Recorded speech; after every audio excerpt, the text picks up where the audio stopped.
नमस्कार, स्वागत है आपका एबीपी गंगा में। मैं हूं अवधेश और आप देख रहे हैं कोरोना काल के कर्मयोगियों की कहानी। और एबीपी गंगा लगातार उन कर्मयोगियों से बात कर रहा है जिन्होंने कोरोना के काल में मानवता की सेवा की है, प्रदेश को बचाया है, देश को बचाया है। और एक बार फिर से हम डॉक्टर्स के पैनल का रुख करते हैं। हमारे साथ डॉक्टर जावेद इकबाल जी जुड़ गए हैं, एमडी हैं अलायंस अस्पताल वाराणसी के। डॉक्टर मनमोहन श्याम जी, एमडी मेडविन अस्पताल वाराणसी। डॉक्टर आरके ओझा, एमडी आरके नेत्रालय वाराणसी। और डॉक्टर मोहम्मद शोएब, एमडी मुरादाबाद, मेडिसिटी मुरादाबाद। आप सभी का बहुत स्वागत है। और सबसे पहले डॉक्टर जावेद इकबाल जी आपके पास आ रहे हैं। कोरोना ने जीवन के हर पक्ष को परेशान किया है, शरीर के हर पक्ष को परेशान किया है। ऐसे में कितनी बड़ी चुनौतियां पहले और दूसरी लहर के बीच आपने महसूस की और किस तरीके का खतरा तीसरी के लिए? हेलो जी जी, डॉक्टर जावेद इकबाल सुन पा रहे हैं क्या? जी जी जी जी मैं सुन रहा हूँ। पहले तो सारे प्रदेशवासियों को मेरा सादर प्रणाम एवं नमस्कार। कोरोना एक जंग है जिससे हम सब जूझ रहे हैं। और जैसे कि आप देख रहे हैं कि निरंतर 2 सालों से हम सब इससे परेशान हैं। कुछ ना कुछ दिक्कतें हमें सामने आती जा रही हैं। पहले बार तो ऐसा लगा कि हमें छू के चला गया, लेकिन इस बार इसने तगड़ा घात किया। हम सब डॉक्टर्स हैं, हम एक तरह से फौजी की तरह हैं। हेलो, नहीं, आपको सुन पा रहे हैं डॉक्टर साहब, अपनी बात पूरी करिए आप। हम सब डॉक्टर्स हैं। इस समय हम सब एक फौजियों की तरह हैं। जैसे कि पहले भी मैंने कहा है कुछ और इंटरव्यूज में कि इस वक्त हमें डटे रहना है, हमें लड़ते रहना है। और अवश्य अगर हम निरंतर प्रयास करते रहेंगे तो पक्का है कि इस जंग में भी हम जीतेंगे और फिर से वही सुनहरे पल हम लोग फिर से देख पाएंगे। बिल्कुल, जरूर देख पाएंगे। डॉक्टर मनमोहन श्याम जी अभी हमारे साथ जुड़े हुए हैं। डॉक्टर मनमोहन श्याम जी, चुनौतियां कई तरीके की देखने को मिल रही हैं और इन्हीं चुनौतियों के बीच एक ब्लैक फंगस भी आ गया है। अब कितना बड़ा खतरा है और आप लोग जो रोज नई नई चुनौतियों से जूझ रहे हैं, तो क्या कुछ अब आगे की तस्वीर बन रही है? गंगा के सभी दर्शकों को और कोरोना काल के कर्मवीर जो प्रत्यक्ष हैं, अप्रत्यक्ष हैं, जो सामने हैं और सामने नहीं भी हैं, उन सभी को काशी वासियों की तरफ से बहुत बहुत हार्दिक अभिनंदन और साधुवाद। रही आपने सर जो कोरोना काल में एक नया पोस्ट कोविड चैलेंज आया है हम लोगों के सामने, फंगल इन्फेक्शन का, इसके बारे में यह कहना उचित नहीं होगा कि यह एक नई बीमारी है। यह पहले से भी रही है, लेकिन अभी कोरोना काल में जो अभी परिस्थितियां आई हैं हमारे सामने और कुछ दवाइयां जो चली हैं या फिर इम्यूनिटी जो डाउन हुई है या जल्दीबाजी में या हमने उस परिस्थितियों को सामना करने के लिए कुछ ऐसे संसाधनों का भी प्रयोग किया है जिन पे हमारी क्वालिटी कंट्रोलिंग शायद नहीं हो पाई है। इन सब कारणों की वजह से लेकर के एक नई जो फोकस में आ गया है।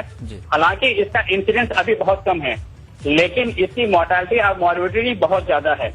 जिनको भी हो रहा है वे लोग काफी लेट इसको डायग्नोज कर पा रहे हैं। इफेक्टिव ट्रीटमेंट शुरू होते होते काफी लेट हो जा रहा है, जिसकी वजह से मैनेजमेंट करना, इफेक्टिव मैनेजमेंट करना हॉस्पिटल में हम सारे चिकित्सकों के लिए एक चुनौती है।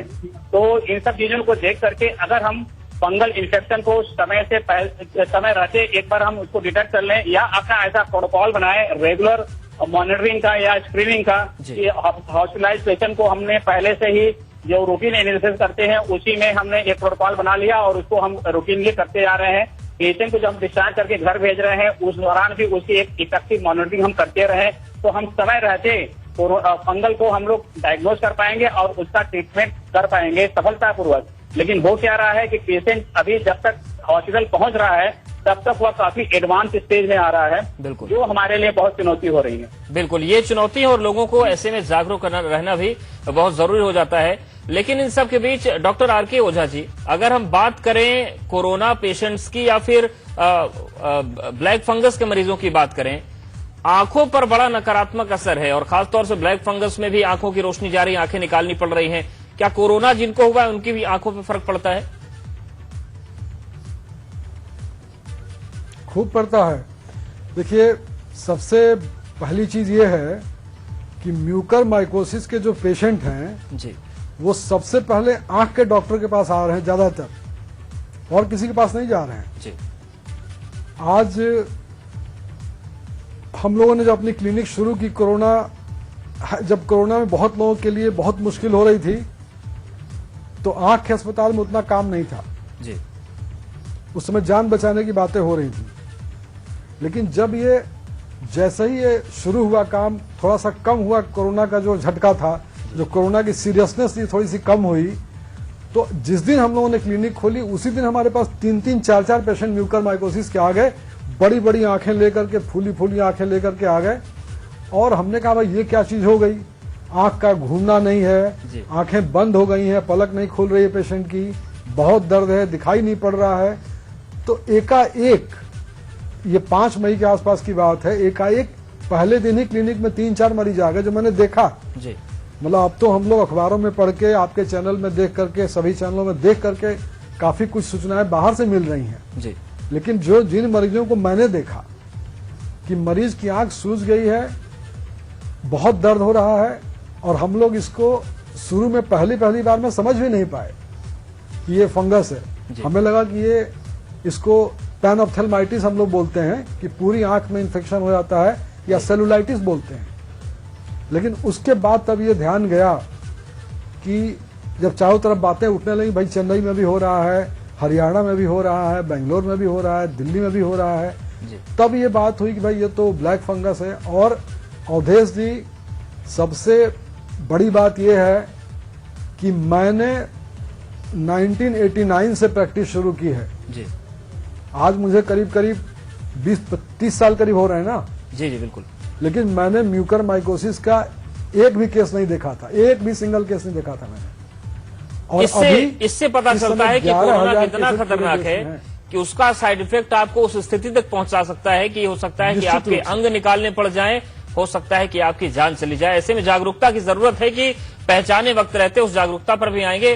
मोहम्मद शोएब जी, अगर हम बात करें इस पूरी महामारी की, तो मुरादाबाद मंडल की बात करें तो बड़ा मुश्किल दौर यहां पर भी रहा। किस तरीके से चीजों को आप लोगों ने मैनेज किया, और सबसे बड़ी चुनौती कहां पर आई, जागरूकता में आई या संसाधनों को जुटाने में आई? देखिए, मैं पहले तो सबको अभिनंदन करता हूं, सारे दर्शकों को, और बताना चाहता हूं ये जो कोविड की सेकेंड फेज थी, इसमें हमने बहुत ही गंभीर वक्त गुजारा है। और अभी तो केस लास्ट 1 वीक से काफी कम हुए हैं जी।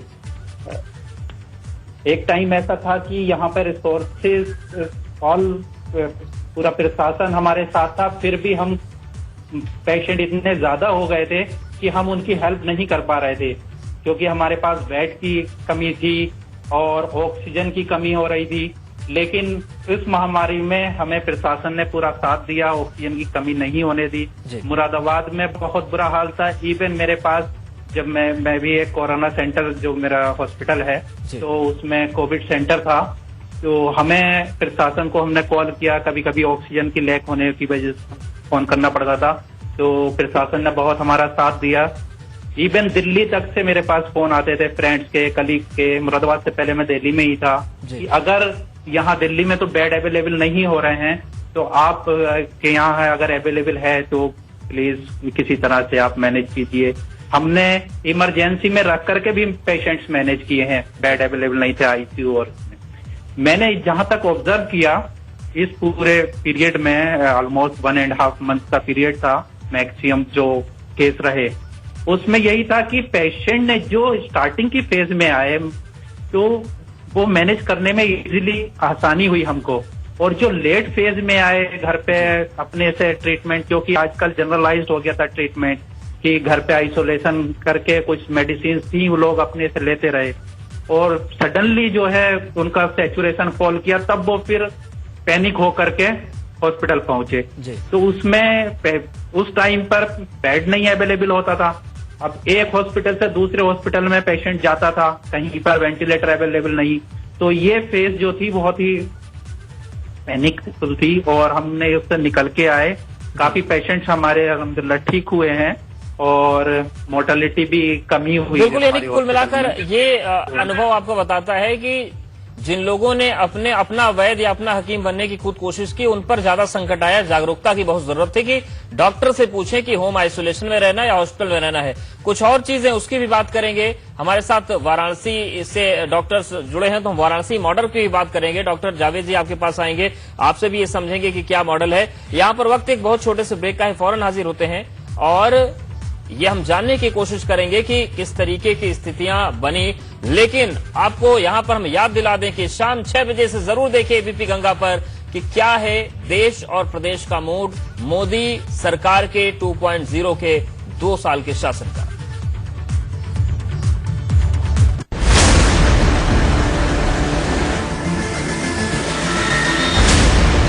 मोदी सरकार 2.0 के 2 साल।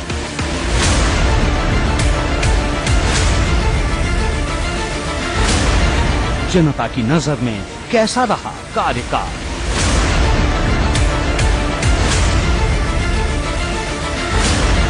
केंद्र और राज्य सरकारों के कामकाज पर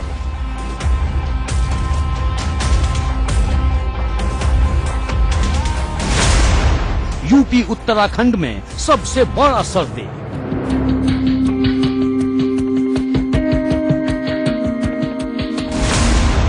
देश प्रदेश का मूड क्या है? शाम 6 बजे से लगातार सिर्फ एबीपी गंगा पर।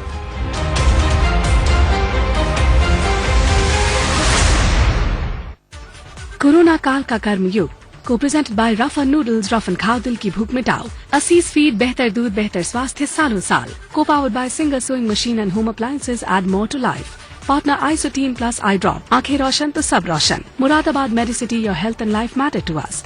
Davar Footwear Industries, world famous shoes exporter in India, supported by Apex Super Specialty Hospital and Postgraduate Institute Varanasi। चश्मे से आजादी सिर्फ कुछ सेकंड में अत्याधुनिक तकनीक एवं उच्च स्तरीय सुविधा युक्त R K. Netralaya Mahmoorganj Varanasi. Jamuna Seva Sadan and research centre Shivpur Varanasi. Alliance hospital Varanasi. Medwin multi speciality hospital Maidagin Varanasi. Medi help hospital. Doctor Vibhor Mahendra, cure your cancer. भीड़ चाल की दुनिया में चंद लोग अलग से दिखते हैं। कॉपी कैट्स की जंगल में ओरिजिनल्स भी रहते हैं। कॉपी कैट्स की जंगल में ओरिजिनल्स भी रहते हैं। कुछ लोगों को ना टेलर मेड भाता है ना रेडीमेड, वो पहनते हैं Singer made. Singer fashion maker, original fashion created at home.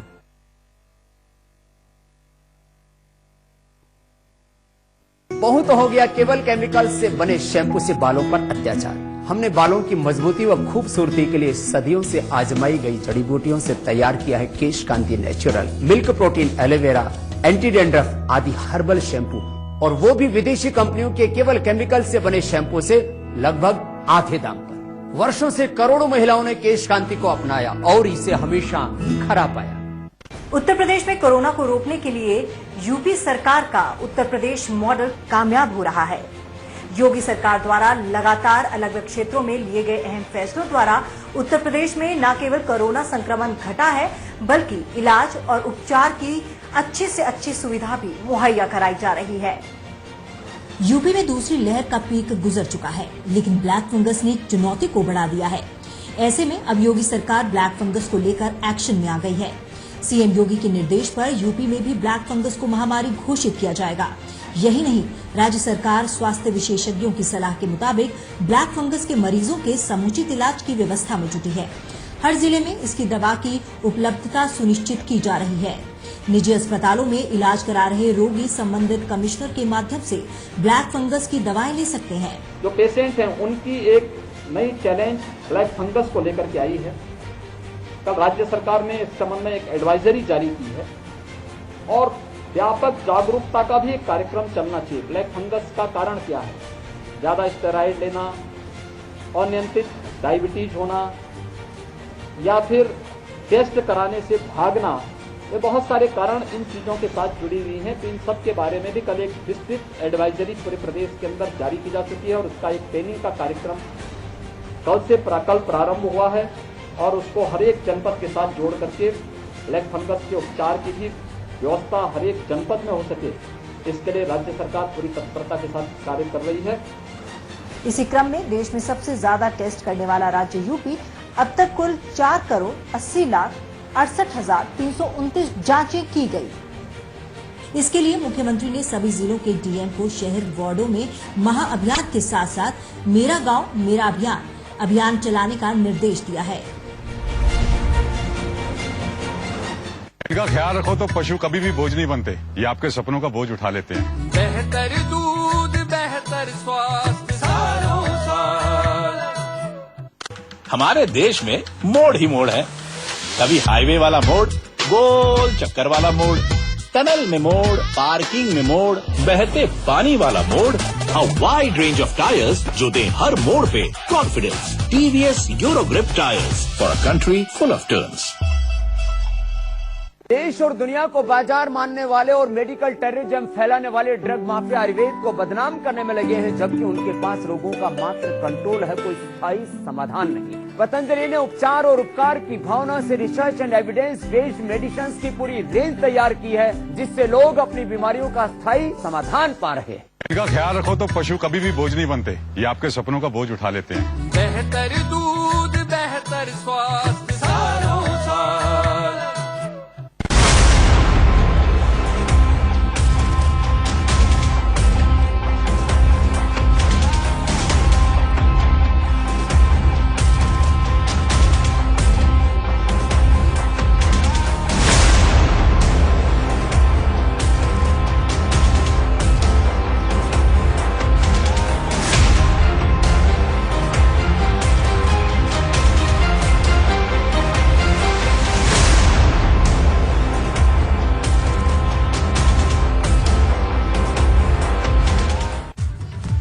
तो एबीपी गंगा ई कॉन्क्लेव में आज हमने सीधे उन कर्म योगियों को जोड़ा है अपने साथ, जिन्होंने अपनी जान को दांव पर लगाकर लोगों की जान को बचाया है, और वही हम समझने की कोशिश कर रहे हैं कि ये कर्मयोग सार्थक कैसे हुए। डॉक्टर जावेद इकबाल जी, सब जगह मुसीबत आई तो वाराणसी में आई, और वाराणसी वो पहला जिला था जहां पर ऑक्सीजन संकट की सबसे पहली खबर आई थी कि एक अस्पताल में ऑक्सीजन खत्म हो गया।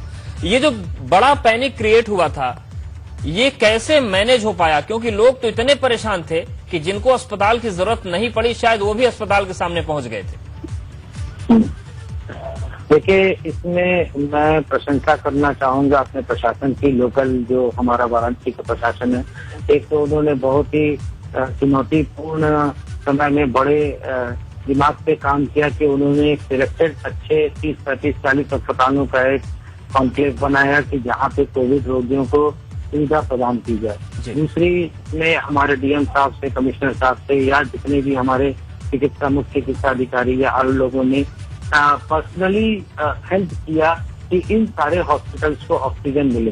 तो 1, 2 दिन, 3 दिन तो कुछ समस्याएं बहुत अधिक रही, लेकिन उसके बाद ये समस्याएं बड़े अच्छे तरीके से उसको मैनेज कर लिया गया। अच्छा, हॉस्पिटल्स में भी, जैसे अब हमारे हॉस्पिटल में हम लोगों ने एक हेल्प डेस्क इस तरह का बना दिया था, एक टास्क फोर्स की 2-3 मैनेजर हमारे कंटिन्यूअसली ऑक्सीजन को परस्यू कर रहे थे। तो और कोटा भी अलॉट कराया गया कि शुरू में 2-4 दिन, 5 दिन तो डेफिनेटली दिक्कतें आई, क्योंकि एकदम से ये किसी तरह आंधी की तरह हम लोगों के बीच में, तो जैसे कोई भी तैयार नहीं था, पूरा हेल्थ केयर सिस्टम प्राइवेट हो या गवर्नमेंट हो तैयार नहीं था, लेकिन बहुत ही जल्दी इस पे काबू पाया गया। दूसरी बात की जो भी आवश्यक इंजेक्शन है, दवाइयां हैं, उसकी शॉर्टेज ना हो या कालाबाजारी ना हो, इसको भी बहुत जल्दी काबू पाया गया। प्राइवेट सेक्टर्स को काफी प्रमोशन दिया गया, हेल्प किया गया, मैनेजमेंट की तरफ से हेल्प किया गया, एडमिनिस्ट्रेशन की तरफ से हेल्प किया गया, ताकि फिर हम लोगों ने भी बढ़ चढ़ के काम करने की कोशिश की। तो इसी का नतीजा आज देख रहे हैं कि आज हम लोग 2 डिजिट में पहुंच गए हैं, और बहुत कम समय में। थोड़ा 2-4 दिन तो दुश्वारियां और दिक्कतें रही, लेकिन हफ्ते भर के अंदर ही करीब शुरू में ही हम लोगों ने इसको कंट्रोल करा, और उसी का नतीजा है कि जो वाराणसी में शुरू में ही आपको लगा कि ये चीज बहुत अधिक बड़ी, तो उसी तेजी से ये कम, बिल्कुल सी तेजी से कम हुई। डॉक्टर मनमोहन श्याम जी, क्या वही पॉइंट है जिस तरफ जावेद जी इशारा कर रहे हैं कि प्रशासनिक सहयोग, अस्पतालों की अपनी जिम्मेदारी और कुछ संसाधनों को इकट्ठा करके इस दिक्कत से आप लोग पार पा सके?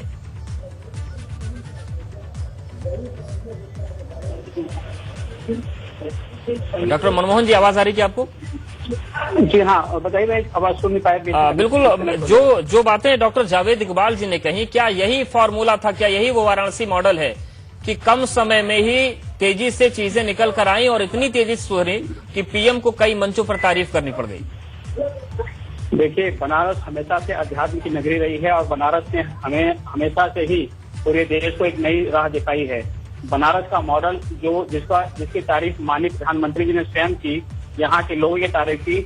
यह कोरोना काल के जितने भी कर्मवीर थे हमारे शहर के, उसमें से जैसा कि डॉक्टर जावेद ने बोला कि कमिश्नर साहब से लेकर के डीएम साहब से लेकर के ड्रग इंस्पेक्टर और ड्रग कमिश्नर साहब तक हमारे मुख्य चिकित्सा अधिकारी साहब लगातार लोग लगभग 24 घंटा काम कर रहे थे।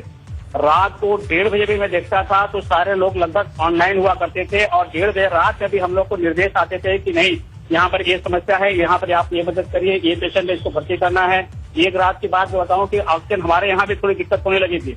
हमारे पास 3 घंटे का केवल स्टॉक था और मेरे पास उसमें 60 मरीज थे, जिसमें से 45 मरीज ऑक्सीजन बाईपास थे। और जो गाड़ी गई थी भरने के लिए वो 6 घंटे पहले गई थी, वो गाड़ी 40 सिलेंडर भर के लाती थी और वो 40 सिलेंडर मात्र 3-4 घंटे में खत्म हो जाता था।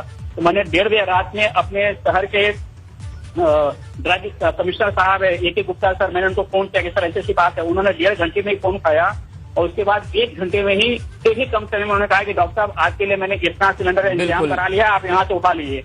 तो मैं कहने का मतलब है कि यह जो जैसा कि डॉक्टर जावेद ने बताया कि हमने 3-4 दिन में हमारे शहर ने इस पर काबू पाया, तो इसके पीछे निसंदेह अपने जो प्रशासनिक अधिकारी हैं और हमारे जो डॉक्टर्स हैं, इन सब ने मिलकर के बहुत कठोर तपस्या करी है। बिल्कुल बड़ा सपोर्ट किया। और चूंकि हम नेत्र रोग की बात कर रहे थे, क्यों कोरोना हो चाहे ब्लैक फंगस हो, आंखों पर बहुत उसका नकारात्मक असर पड़ रहा है। तो डॉक्टर साहब, आप जैसा कि बता रहे थे कि आपने ओझा साहब की 30 साल के करियर में आपने इस तरीके की स्थितियां नहीं देखी, लोग कैसे पहचाने वक्त रहते, बड़े संक्षेप में जाना चाहिए। म्यूकरमाइकोसिस नहीं देखा जी। हाँ, वही कह रहा हूँ कि आज एबीपी गंगा के दर्शकों को मैं बताना चाहता हूँ कि अगर जरा सा भी कोरोना जिसको कोरोना हुआ है जी, और जिसको अस्पताल में भर्ती होना पड़ा या जिसको स्टेरॉइड चलाना पड़ा, अगर आपको डायबिटीज है और अगर आपका स्वास्थ्य थोड़ा कमजोर है जी, अगर आप हेल्दी नहीं है, स्वस्थ नहीं है, तो अगर आपको जरा सा भी साइनोसाइटिस के सिम्टम आते हैं, जुखाम होना, नाकों का फंसना, नाक में हल्का सा दर्द होना, नाक से थोड़ा डिस्चार्ज आना, तो ये शुरुआती लक्षणों को अगर आप ध्यान दें तो आंख के पास, तो जब हमारे पास जो मरीज आता है तो वो साइनस इन्वॉल्व करते हुए जब आंख इन्वॉल्व हो जाती है तब मेरे पास आता है। बहुत देर हो चुकी मेरे पास आने वाले पेशेंट सेकंड स्टेज में आते हैं। बिल्कुल, ये खतरनाक स्थिति। डॉक्टर सोहेल जी, आखिरी आपसे रिएक्शन लेना चाहते हैं कि कैसे इन चीजों से बचा जाए। 10 सेकंड में अपना बताइए कि आपका मंत्र क्या है, कर्मयोग कैसे सफल होगा लोगों की जागरूकता से। म्यूकरमाइकोसिस का भय आजकल बहुत ज्यादा है पब्लिक में जी। जो पोस्ट कोविड ओपीडी में हमें दिखाने के लिए आते हैं, तो सबसे पहले वही ये उनका क्वेश्चन रहता है कि सर मुझे ये ब्लैक फंगस तो नहीं हो जाएगा। उसके लिए उनको जानना पड़ेगा कि दे आर प्रेडिस्पोज और नॉट। कुछ जैसे इम्यूनोकॉम्प्रोमाइज पर्सन है, बिल्कुल, तो वो ज्यादा प्रेडिस्पोज होते हैं इसके लिए, या किसी पेशेंट को डायबिटीज है, अनकंट्रोल्ड डायबिटीज। बिल्कुल, यानी कि जो सामान्य लक्षण आप लोग बताते हैं उस पर ख्याल रखा जाए तो संशय भी दूर होगा। और जैसा कि डॉक्टर ओझा ने कहा कि दूसरे चरण में लोग आते हैं तो पहले चरण में आप पहुंचेंगे तो आपको कम नुकसान झेलना पड़ेगा। आप सभी का बहुत शुक्रिया हमारे साथ जुड़ने के लिए, इस महामारी के काल में अपनी जान को दांव पर लगाकर लोगों की मदद करने के लिए और ये समझाने के लिए कि कैसे देश बचेगा, प्रदेश बचेगा। तो कोरोना काल में कर्मयोग लगातार जारी है, कर्मयोगियों से मुलाकात जारी है। लेकिन यहां पर वक्त ब्रेक का पर आपको बता दें कि मोदी सरकार के दूसरे कार्यकाल के 2 साल पूरे होने पर आखिर क्या है जनता की राय। यूपी उत्तराखंड में एबीपी गंगा और सीबीट वोटर का सबसे बड़ा सर्वे देखिए शाम 6 बजे से लगातार।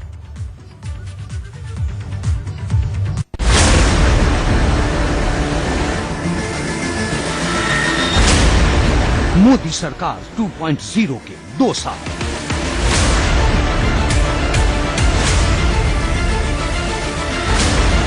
जनता की नजर में कैसा रहा कार्यकाल?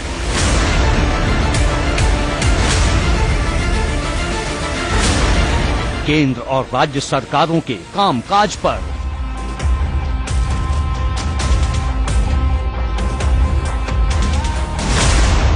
यूपी उत्तराखंड में सबसे बड़ा सर्वे।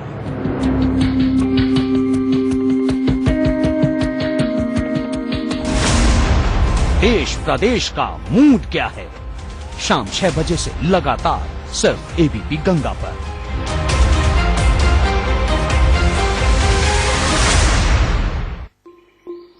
भीड़ चाल की दुनिया में चंद लोग अलग से दिखते हैं।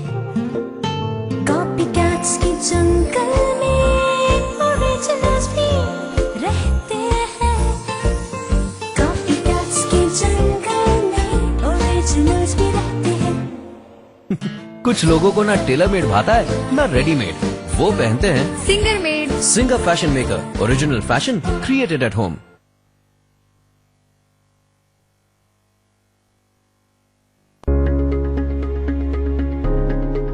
तेज बुखार, खांसी, जुकाम व गले में खराश जैसे लक्षण दिखते ही कोरोना की जांच करानी चाहिए।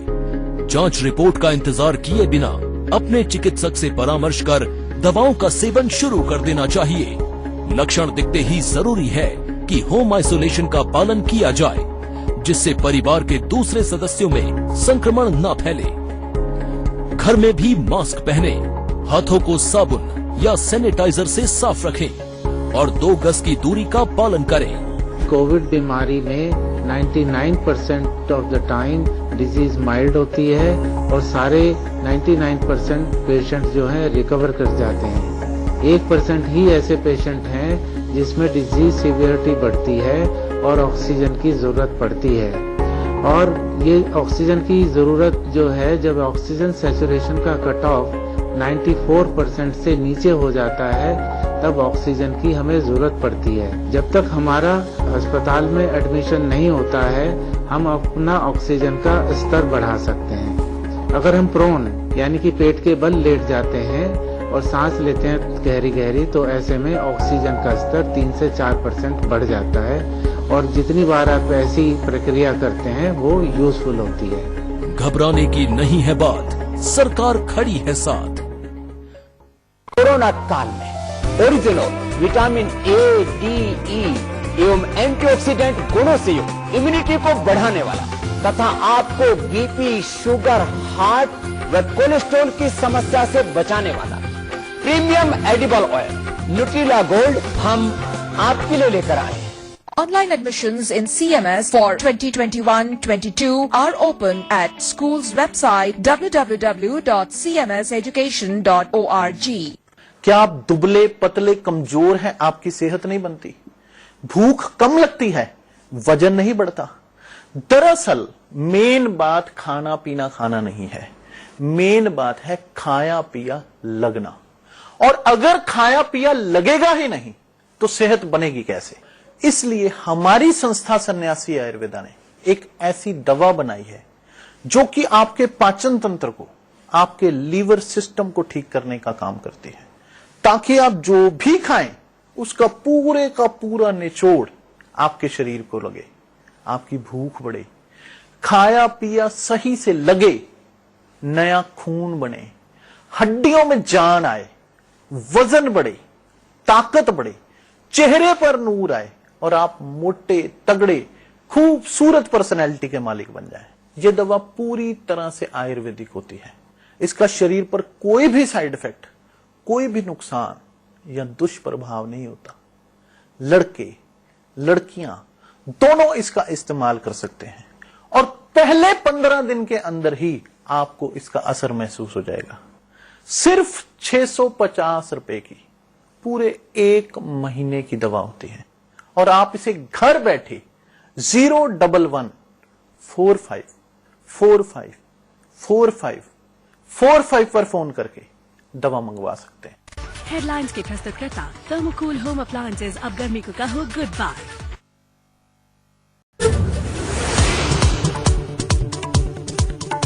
एबीपी गंगा के ई कॉन्क्लेव में बोर्ड परीक्षाओं को लेकर पहली बार बोले डिप्टी सीएम दिनेश शर्मा। 24 घंटे में ले लेंगे बोर्ड परीक्षाओं को लेकर निर्णय, सीएम से चर्चा के बाद होगा फैसला। एबीपी गंगा के ई कॉन्क्लेव में बोले चिकित्सा शिक्षा मंत्री, यूपी में कोरोना रिकवरी रेट 96% से ज्यादा। शुरुआत में टेस्टिंग के इंतजाम नहीं थे, अब 3.5 लाख टेस्ट।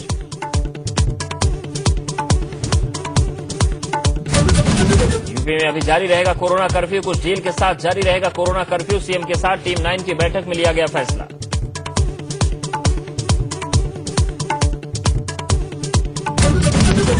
यूपी में पस्त हो रहा कोरोना संक्रमण, सीएम योगी के 3T फॉर्मूले का हो रहा असर। 24 घंटे में प्रदेश में सामने आए 2287 नए केस।